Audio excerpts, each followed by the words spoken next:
Yeah, that was a nice greeting. Thank you, everybody. And nice picture. So, people of Earth, welcome to episode 2, the Metanarrative. And once again, I am your host, the Bible Survey Guy. And I am joined here in the studio with my sister. Yes, hello. Oh. Robot sister. Why am I a robot? Because you're heartless. You just got machine parts in there. Next. Even mom. Okay. All right.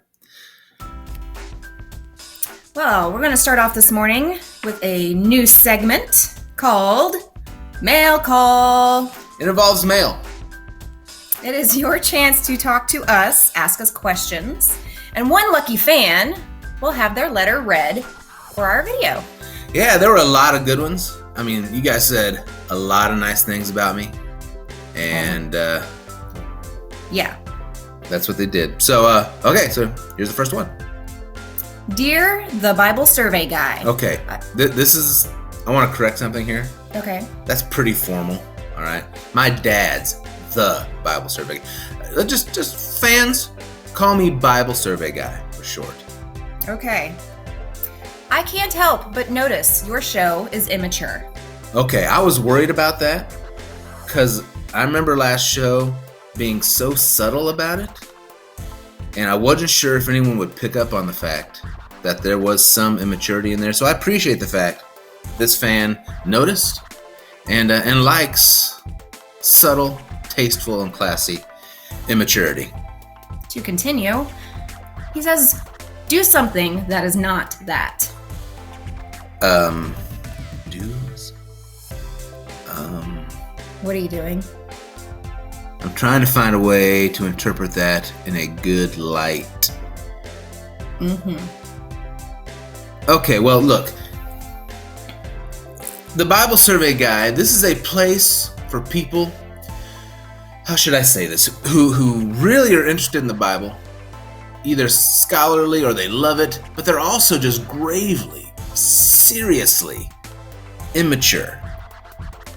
And, I mean, if you remember last time, I even said this show is for people who have a lot of immaturity, all the way to the other side of the spectrum of people who are just only a little bit insecure.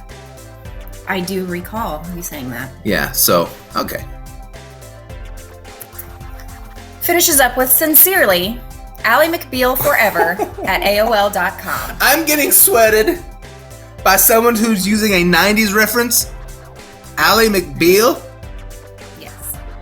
And also, let's not forget AOL. I think that stands for America Offline. Well, yeah. Who uses that? Apparently Ally McBeal Forever. Well, sorry to say, not forever. All right, people of Earth. You know, why didn't you use some of the, nice ones? Well, that was one of the nice ones. The other ones were mostly from Mom. Gosh, I love Mom. Okay, recap. Here's what we learned last week that you need to know for this week. Number 1, it seems like the Bible can be made to mean anything. Yeah, that's true. And that's because we don't consider the... That's for you, Ally McBeal Forever. That's because we don't consider the context. Yes, you got to consider the context, the bigger picture to help you understand what's being said. And here's just a real quick example again. If I were to say to you, look at the size of that trunk, I'm definitely wanting you to do something. Wanting to look at something, but what are you supposed to look at? I don't know. You don't know. You need to have bigger context. Well, what if I say that with this? What trunk am I wanting you to look at? Well, again, trunk of a tree. So you understand then, when I say look at the size of that trunk, because you have the bigger picture, the bigger context, you know exactly what to do. Right. So to understand the Bible, the pathway to understanding the context of the Bible is you must know your levels. Hey, to recap what our levels are. Level 1, meta-narrative. The meta-narrative is the overarching story of the Bible. It's the 3 themes, which we will talk about later, of God restoring what was lost and restoring humanity. And that's the overarching push of the whole Bible. Level 2, the occasional level. The structure of the meta-narrative is structured in individual books that have individual purposes that address specific occasions, specific events to specific audiences. And so when you can figure out why a book was written and how it impacts the audience, you can then move on to Level 3, application. Yeah, once you know why Genesis was written to the Israelites and what it communicates to them, that means you know how to apply it to them. Once you can apply it to them, then it becomes very easy. The same application applies to us. The problem people have, though, and Tori, I need an arrow, please. Thank you. Most people try to start with application. They read a verse. Judas hung himself. And they think, what does that mean to me? Oh my. Maybe I need to get some rope. No, This is taking a dark turn. it has. We need, though, to start with, thank you, Tori. We need to start with the meta-narrative. All right, we need to start with the overarching story of the Bible before we get to application. All right, so what is the meta-narrative? Well, here's a couple definitions, but how about we read, yes, that one. An overarching account or interpretation of events and circumstances that provides a pattern or structure for people's beliefs and gives meaning to their experiences. All right, that's good. And for our purposes, we're going to simplify it a little bit, and you could say it in this way, one of two ways. One, the overarching storyline of the Bible. What's the overarching storyline of what's going on in that big book? Or you could say it this way. It's the unifying narrative that the Bible is telling. Mm-hmm. There is one big story this whole book is telling. And so now, the Bible Survey Guy presents God's story of restoration.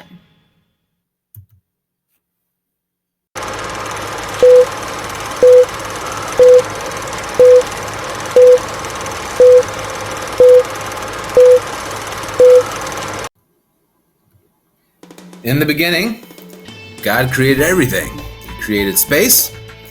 He created the earth. He created things like mountains and trees, water, pretty flowers. Those are pretty flowers. Mm-hmm.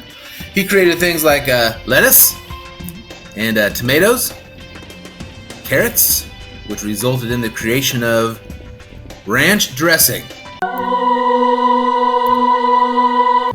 And folks, that was the Bible Survey Choir. Hope you enjoyed them. God also created pretty birds and angry birds. I like angry. God also created fish, which then we turned into this. Delicious. Well, for me, that necessitated this. What is that? What is Pepto-Bismol? Pepto-Bismol is not a lawsuit. Public domain, but it's also helped me with this. Yeah, so God also created cows so that we could have delicious hamburgers. English, delicious hamburgers. Thank you. And of course, that resulted in cardiovascular disease. And then God created horses. That one doesn't have roller skates. And he created horses because who wants to walk? No, not me. No, walking's terrible. And also, he knew we would love arts and crafts. I've never seen a glue bottle like that. Public domain! All right. But God also created dinosaurs, and that resulted in human beings creating running.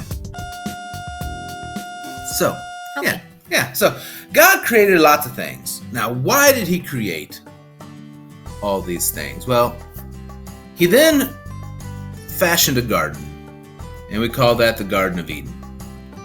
And in this garden, he's going to put a special creation.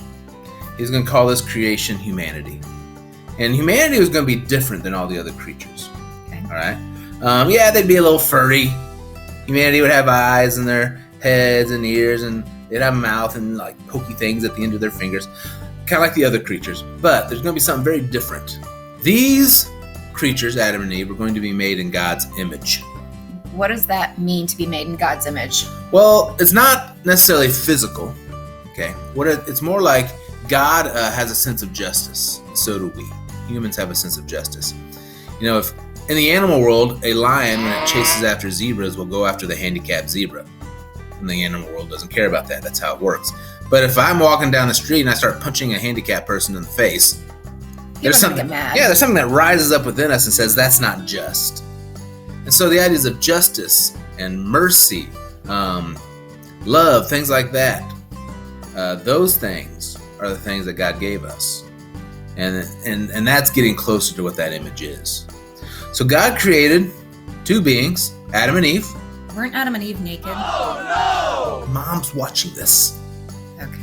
So he created these two creatures, Adam and Eve, and they're made in his image. He puts them in this garden, tells them that their job is to subdue the earth, fill it with more human beings, because the earth is a pretty big place. And he basically just says this. He says, here is a place of safety and blessing. And this is a place to enjoy my presence, and it's a place to live forever. He says, look, I want to have a relationship with you, and I've given you this place here in the Garden of Eden as a home base to spread out across the earth and to figure it out and use your gifts and abilities to be like me. See, God is a creator. God is a builder. God likes to organize and fashion and make things work. And so he created a universe in that way. He created it a little bit chaotic, and then he formed it and fashioned it. And then he says, okay, Adam and Eve, I'm giving you a world that's still a little rough. I want you to form it, fashion it, and figure out things like chemistry and physics and cures for cardiovascular disease. That's what I want you to do. And I want us to have this relationship. Now, here's the thing. God didn't build them in a way that they were forced to love him. Okay? That would be robots. All right?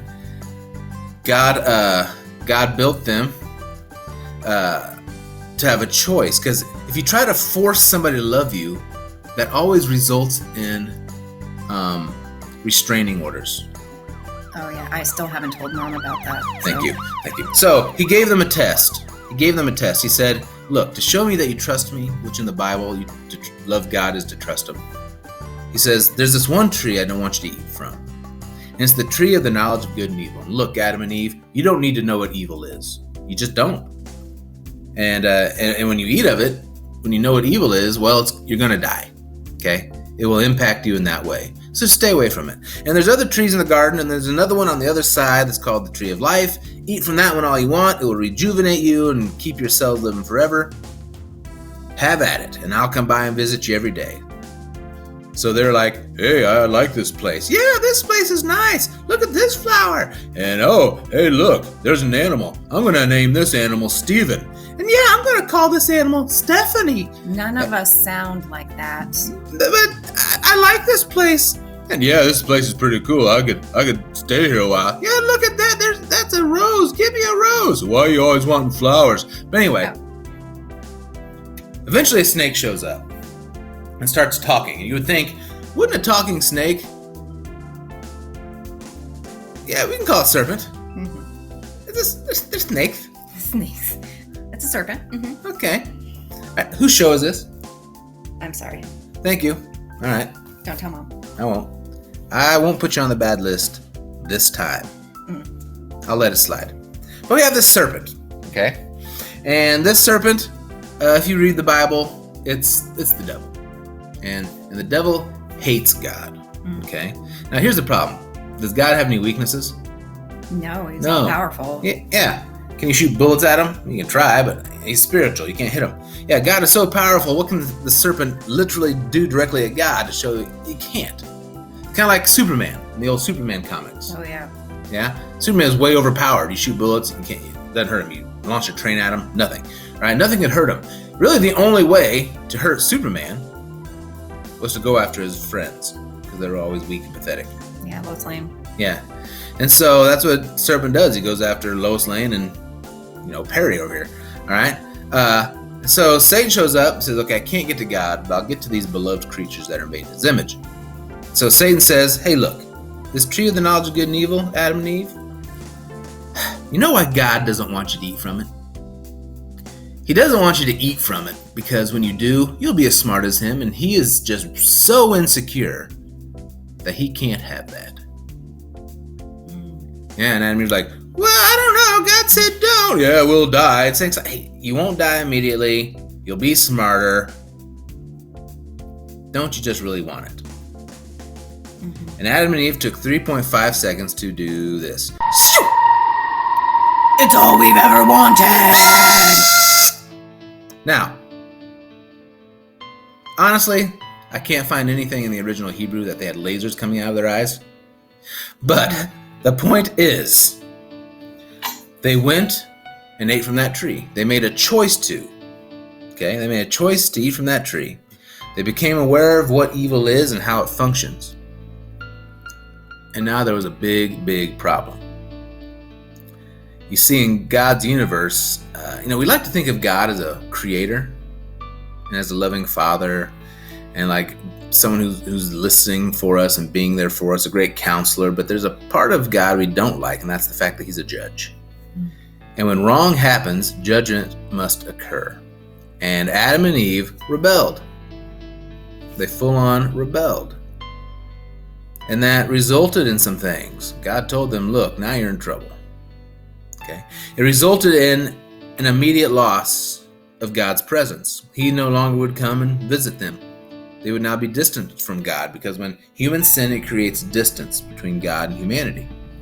It also resulted in a loss of a place to enjoy that presence. God said, you are now going to be ejected from the garden.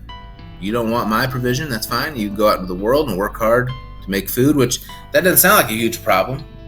But the thing is, throughout the history of humanity, most of our efforts every day, all day, has been making food so we don't die. So how much science was being discovered? How much technology was being... It took a long time for humanity to get back to the point where they had enough time to think about things other than, I need to grow some turnips or my family will perish. And it also resulted in a loss of eternal life. Now, they didn't die immediately, and that was a merciful act of God. But they began to die. Humanity was meant to live forever, and God put an angel with swords, I imagine it like a ninja, and said, you don't have access to this tree of life anymore. And here's the big thing. A thing we must remember. God had no obligation to fix this. He was not obligated. He could have just wiped them out. He could have let them perish. Wiped his hands clean of the situation. But here's what you're going to discover about this God through all the stories of the Bible we're going to go through. Is that God loved these little rebels. He loved them. And so, moments after they sinned, he gives them all the bad news. Then he tells Adam and Eve, look, I've got a plan. You know that serpent? Right. Eve, a descendant of yours one day, through you, Eve, will come somebody that will crush this serpent. Now, the serpent will injure this baby or this person, but this person will crush the serpent. And it'll look something like this. Oh. Like that. Stellar graphics. I've got a email out to Pixar. I may stop doing this once they hire me. Okay. But what's the point? What's the point of that? This descendant one day will crush the serpent. Well, the point is this. There will be a descendant who will come who will restore God's presence.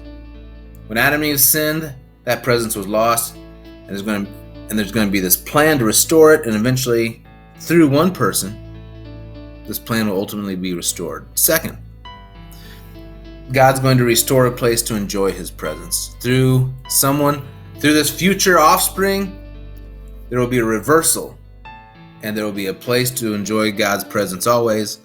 And once again in the future, someone will come and restore eternal life that was lost in the garden.